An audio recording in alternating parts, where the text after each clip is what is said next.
moment donné, il faut quand même ouvrir une Messieurs, s'il discussion. vous plaît, une autre question qui va quand même intéresser beaucoup de monde. On fait un tour de table en commençant par vous, Christophe Itier. Le Conseil des prud'hommes de Lille, par exemple, avec 2000 affaires jugées chaque année, est l'une des juridictions qui a le plus de contentieux à traiter et les licenciements en constituent au moins la moitié. François Hollande avait dû reculer à 2 reprises sur la volonté d'imposer aux juges des prud'hommes un barème pour indemniser les licenciements abusifs. Le Premier ministre a donc confirmé hier que ce barème serait bien mis en place pour les dommages et intérêts. Y êtes-vous favorable ? Évidemment.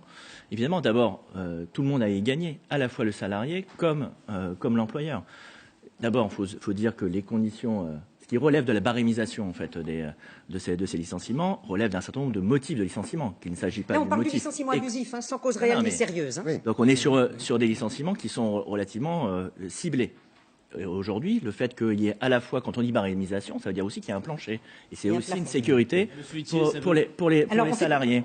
Ça veut aussi dire que du coup, un employeur maintenant va savoir précisément combien va lui coûter le fait de licencier un salarié sans motif sérieux. Parce que vous voilà, croyez, c'est en train de préparer. Vous croyez Ça veut qu'au dire regard, que ce que vous croyez qu'au regard, sur les Laissez-le. salaires, sur la durée du travail, sur le contrat de travail, parce qu'il s'agit aussi de discuter des modalités de recours au CDD. Vous allez faire en sorte que tout se discute à l'échelle de l'entreprise. Derrière un trompe-l'œil progressiste, vous êtes en train de casser le code du travail. Or, le bilan de François Hollande, comme les études de l'OCDE, montrent bien, je vous l'ai déjà dit, il n'y a pas de corrélation entre la baisse de la protection des salariés et la baisse du chômage. C'est une vue de l'esprit ce que vous mettez à l'œuvre. Aujourd'hui, qu'est-ce qui se passe? Allez, Aujourd'hui, nous avons recours dans les entreprises à des ruptures conventionnelles. Qu'est-ce que ça veut dire? Ça veut dire que là, c'est la loterie, c'est le rapport de force qui s'établit entre le salarié et l'employeur.